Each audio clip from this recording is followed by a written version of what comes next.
Good morning class 5। तो कैसे हैं आप सब? आई होप सब अच्छे होंगे, पढ़ रहे होंगे।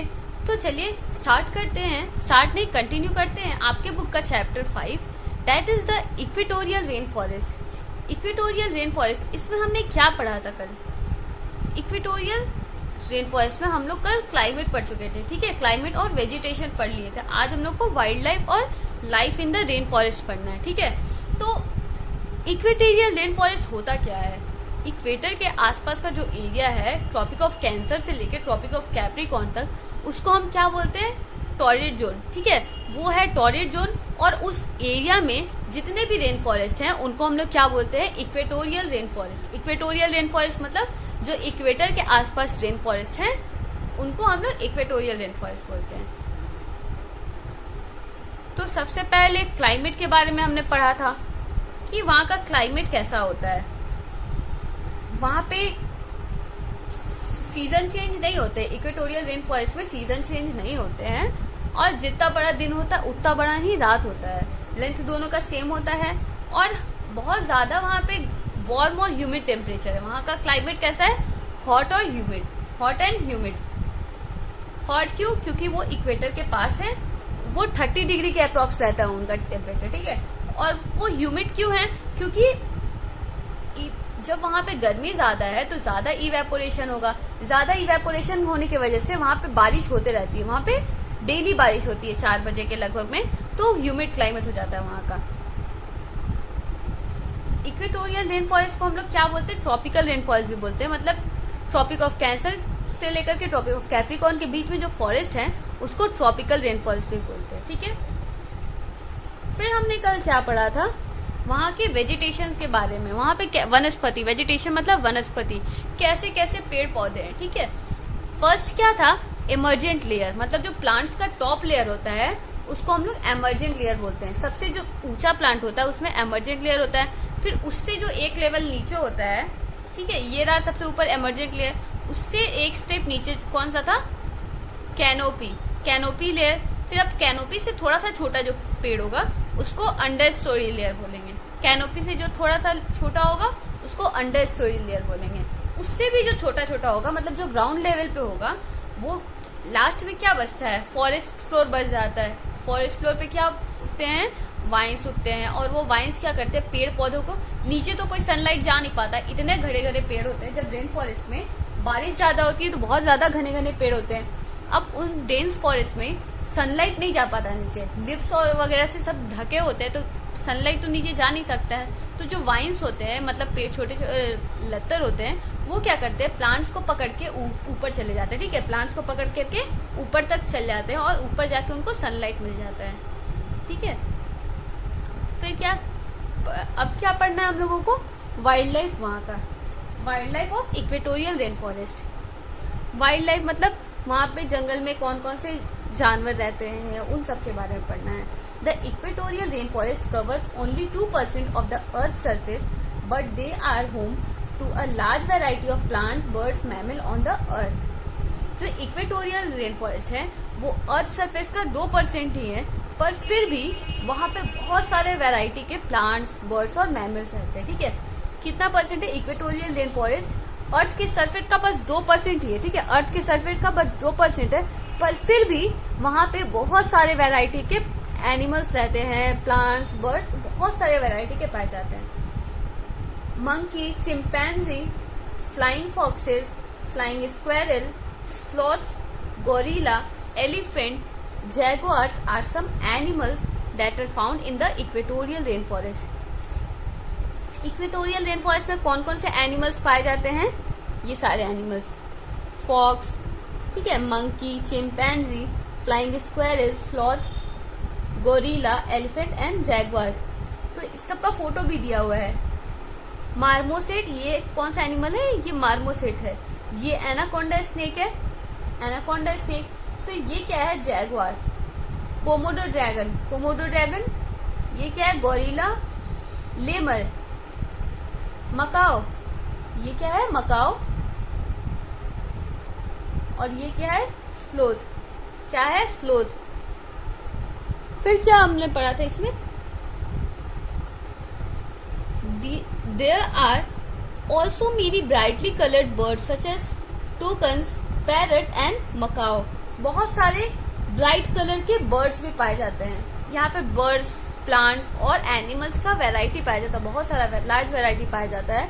तो बहुत सारा ब्राइट बर्ड्स भी पाए जाते हैं। कौन कौन सा बर्ड? टोकन्स, पैरट और मकाओ। ये भी पैरट की तरह ही है पर ये कलरफुल है, ठीक है। ये क्या है? ये मकाओ है। ये बर्ड भी पाया जाता है वहाँ पे ब्राइट कलर के। Rain forest contains several variety of lizard, spider, chameleon, crocodiles, alligators and turtles. इस रेन फॉरेस्ट में बहुत सारे अलग अलग वैरायटी के स्नेक्स पाए जाते हैं, जैसे पाइथन और एनाकोंडा, ठीक है। They also have the largest species of snakes such as python और एनाकोंडा। ये दोनों क्या है? स्नेक्स का दो अलग अलग स्पीसीज है, ठीक है। रेन फॉरेस्ट में जो एनिमल्स कौन कौन से पाए जाते हैं? रेप्टाइल्स वगैरह, लिजर्ड पाए जाते हैं, स्पाइडर पाए जाते हैं, चैमेलियन मतलब गिरगिट, चैमेलियन मतलब गिरगिट, क्रोकोडाइल्स पाए जाते हैं। एलिगेटर भी क्रोकोडाइल की तरह ही होता है पर उसका जो मुंह होता है, उसका जो जबड़ा होता है वो थोड़ा लंबा होता है, ठीक है, वो हुआ एलिगेटर। और टर्टल पाए जाते हैं। The largest species of insects such as and termites and animals such as sloth and poison dart frogs are also found in forest। तो अलग अलग वैरायटी के इंसेक्ट भी पाए जाते हैं, जैसे एंड, टर्माइट मतलब दीमक, और अलग अलग तरीके के एनिमल्स पाए जाते हैं, जैसे स्लोथ, ये रहा स्लोथ, पॉइजन डार्ट फ्रॉग, ये एक फ्रॉग है, वो सब कुछ पाए जाते हैं। Next topic is life in the rain forest. क्या है? Life in the rain forest. Rain forest का जीवन कैसा है, वहां के लोग कैसे रहते हैं? The people who live in tropical rain forest are tribal people. वो लोग जो ट्रॉपिकल रेन फॉरेस्ट में रहते हैं वो कौन है? ट्राइबल पीपल, मतलब आदिवासी लोग हैं। वो कौन है? आदिवासी लोग। They lead a very simple life and depend on their surrounding for food and shelter. उन लोग का जीवन बहुत साधारण होता है, बहुत सिंपल होता है, और वो लोग अपने सराउंडिंग पर डिपेंडेंट रहते हैं। अपने सराउंडिंग पर खाने और रहने के लिए किस पे डिपेंडेंट रहते हैं? अपने सराउंडिंग पे, मतलब पेड़ पौधे पर रह जाते हैं, फिर पेड़ पौधों से ही फल वगैरह निकाल करके खा लेते हैं। तो उनको फूड और शेल्टर दोनों अपने सराउंडिंग से मिलता है, मतलब नेचर से मिलता है। Many of the rain forest tribes such as pygmies of Congo, Semangs of Malaysia and Yanomami of Brazil are hunters and gatherers. तो बहुत सारे रेन फॉरेस्ट के जो ट्राइब्स हैं, मतलब रेन फॉरेस्ट के जो बहुत सारे प्रजाति हैं, आदिवासी प्रजाति, वो क्या करते, जैसे पिग्मीज ऑफ कॉन्गो के पिग्मीज, मलेशिया में जो ट्राइब्स हैं सेमेंग्स वो, और ब्राजील के कुछ ट्राइब्स हैं जिनको हम यानोमामी बोलते हैं। ये सब क्या है? Hunters and gatherers. मतलब हंटर्स और गैदरर्स मतलब वो जानवर को मार करके खाते हैं, ठीक है, जानवर को मार करके खाते हैं और फूड वगैरह खाते हैं, पेड़ से फल वगैरह तोड़ करके खाते हैं। This tribes usually hunt and gather food which includes plants, meat, fish, insects and honey. ये जो ट्राइबल कम्युनिटी है वो क्या करती हैं? जानवरों को मार करके खाती है और फूड इकट्ठा करती हैं, पेड़ में से फूड इकट्ठा करती हैं, जैसे फल वगैरह, फ्रूट्स लेती हैं, हनी इकट्ठा करती हैं, इंसेक्ट्स को मार के खाती हैं, फिशेस को खाती हैं। तो कुछ ट्राइबल ग्रुप्स का फोटो दिया हुआ है। ये है pygmy child of Congo, Semangs of Malaysia. ये कौन है? यानोमामी। कहाँ के? ब्राजील के। There are some rain forest tribes that are farmers such as Huli of Papua New Guinea, Bantus of Zaire and Dayaks of Borneo.